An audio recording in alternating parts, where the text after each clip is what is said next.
considered light artillery. Now, this was the standard musket of the day. This one was used by the British Army for well over 100 years. Now, when we say smoothbore, we mean there's no rifling on the inside. Rifling, you know how like when you throw a football, throwing a football loop there, you get a nice spiral on it, you would fly a lot more accurately and a lot further. There is no rifling. Rifling was available to us. Yes, they did have rifles back then. They were quite expensive though. They took 400 to 600 man-hours to make, and each piece would have to be built separately, or built like for the individual rifle. The other thing was that they're much more accurate than our muskets are. Muskets like his, accurate to about 80 yards. That's from about here to that land gate behind you, about 80 yards. And you could hit about a man-sized target at that distance you'd be expected to. Rifle, you can shoot 250 yards with it and hit something the size of a dinner plate. So that was basically the rifles at the time. The reason we didn't use them though was that they were much slower to load. Now that's one of the things you do not associate a lot with the 18th century's rapid fire, but this is like a machine gun in comparison with a rifle. Well-trained rifleman, maybe 1 round a minute. Tight ball, you're going to have to grease patch it, you're going to have multiple powder horns, that kind of thing, like Daniel Boone. He was known to carry a rifle. There's a smoothbore like this, and the time it takes a rifleman to get off 1 shot, I can fire 4 rounds in a minute. My pre-made cartridges. So much faster. Now this does share something in common with the rifle and the wall gun, which is technically artillery. It's the firing mechanism.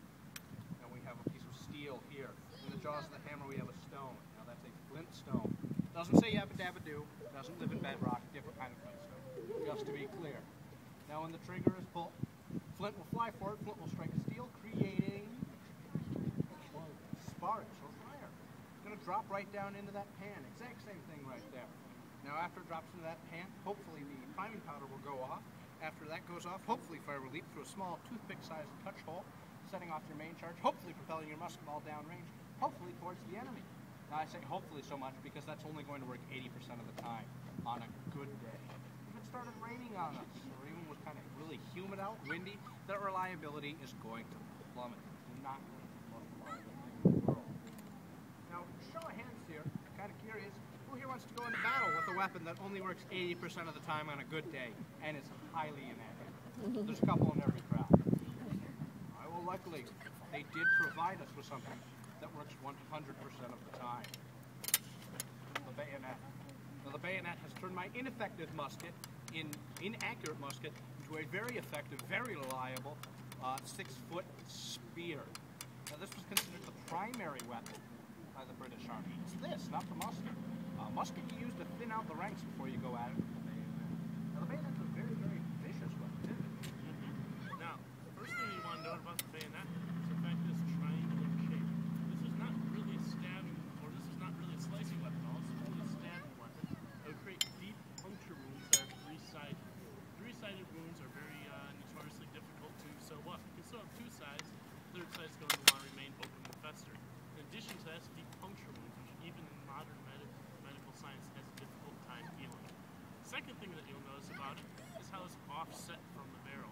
That means that Andrew here can load and fire his rifle or his musket while it's still attached. Now, this is a problem for the enemy because black powder at the time can be made of sulfur, saltpeter, and charcoal. Now, when he fires it, there's going to be a big plume of smoke that comes out the end that's going to coat that in a oily substance of sulfur dioxide, which is really, really poisonous. Now, if you're even hit in a non-vital area, arm, leg, something like that, there's a good chance that your wound is going to get infected and it's going to cause blood poisoning. There's a good chance that that is going to reach your heart eventually and kill you. So it's a very vicious weapon. You know, it's so vicious that... well, it's so vicious that the Geneva Convention has banned this weapon as being inhumane, triangular bayonet like this. This right here, same category as mustard gas. Poison gas, also a banned weapon. So that's how vicious they are. You don't see a whole lot of them anymore today. Now, armies today fought in linear tactics with their linemen, kind of like you guys here in the rows, where you would fire, step aside to reload. Well, the next rank takes a great big step forward. Fire, step aside to reload, the rank behind takes a great big step forward, and so on and so forth until you're at about 20 yards away. You go at it with that bayonet. So that's why it's vitally important that you've reloaded when your rank steps forward to fire again. That's one of the things you definitely want to have happen. You don't want to be fumbling around, still trying to reload while your rank is already firing. We do have some tools. Now I'll pull out of here. This is my cartridge case. Not as a little girl said the other day, this isn't my purse. I prefer European shoulder bag, if anything. Now, pull the paper cartridge. It's a little bigger than mine. Now this is everything we need for one shot. Enough powder to prime the pan, act as the main charge, and the paper to serve as wadding. Now my left hand's full of musket. My right hand is full of cartridge. I've got to get a round off every 20 seconds. How am I going to get this open? Your teeth. Now, one of the requirements to join the British Army in the 1770s was 4 good teeth. You'd be surprised how hard it is to gum something like this open. Now, I take a little bit of this powder and I do what's called priming the pan. I pour that right in there. Just enough in. Shakes a little bit, spread it around, and close the steel or frizzen over top. Traps it in. The muzzle load or muzzle end. The rest of this powder goes right down the end. And the paper will actually follow it. That's not just because we don't want to be bitter bugs, but the paper actually serves as wadding. Now normally there would be a musket ball at the bottom of that. Since we are taking aim on the visitor center parking lot, I'm sure that many of you who are parking would appreciate that we've foregone the musket ball for today. You can thank us later.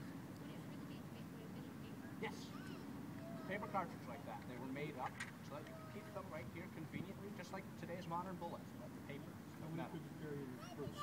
Well, in my European shoulder bag, designs vary. This one carries, I believe, well, this actually, when you're supposed to, 36 is usually pretty standard, and you can carry multiple blocks of that preloaded, kind of set in there in a small, wooden box that has holes drilled on the setting. So it increased your rate of fire dramatically. The rifle didn't have any paper cartridges like that. Then you would have had the ball in a separate bag, the powder in like your powder horn, that frontier type of thing. But we can use this paper cartridge.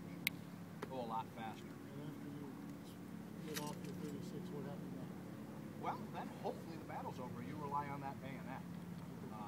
You actually would not have been firing as much as you would think today. Battles didn't last that long, and like I said, they did rely on the bayonet a whole lot. Now the paper does serve a purpose. The paper serves as the wadding. She was over there. Oh, no worries. So the paper winds up serving as the wadding. That's what keeps everything in there. Nothing is more embarrassing than getting out on the battlefield, having your musket ball simply roll out the end. Now, another major difference with the you actually have still. Another major difference between my weapon and his is that mine would generally be a defensive weapon. It's not something you carry out to the battlefield. It's something like its name would suggest you'd use on the walls of a fort like this. You would actually be loaded with a shot like this, which is similar to a grape shot type of thing. It's going to go ahead and have about 30-ish musket balls in here at one time. And when it fires, it's just going to try and get a large, spread of shot out at the enemy. You're going to be placing it up on the wall and hopefully mowing down a lot of people who are coming at you. This can actually fire up to 300 yards. So since there's would generally have been forested around here, it wouldn't have been a problem picking out your enemy and taking him down. But we are going to go ahead and fire a couple volleys. Andrew here's going to fire 2 volleys first, then I'm going to fire 1 with my ball gun afterwards, just to finish off the ball in case he hasn't. There are a couple things we should tell you about. First, you should probably notice, I'm not going to use this ramrod on my second shot. Pretty common battlefield occurrence for there to be hot embers in there. You push the new powder down, goes off, this ramrod becomes a projectile. It'll fly out, first going through my hands, which would be a little messy for you in the splash zones, I like to call it, up here in front, and then outside the palisade walls. And I don't get paid enough to do that here, so we'll be foregoing the ramrod on our second shot. The other thing you've noticed, we put in some earplugs. They didn't make the association of loud noises and hearing loss until into the 20th century. They just thought it was old age. Even if you had been exposed to firing constantly, you would lose your hearing. So I recommend that you all use some earplugs as well. Historically accurate ones can be found on the ends of your fingers. So with that, we'll step back.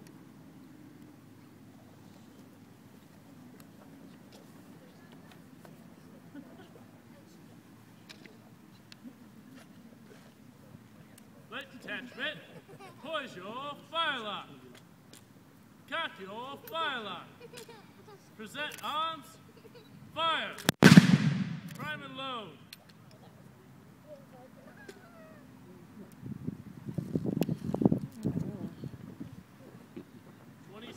time him. You're well on your way already. Light detachment, recover arms. Forward march. Halt. Light detachment, poise your firelock. Cock your firelock. Present arms. Fire. Light detachment, right about. Face. Forward march. Poise your firelock. Cock the firelock. Present arms. Fire. The child is hearing impaired. God save the king!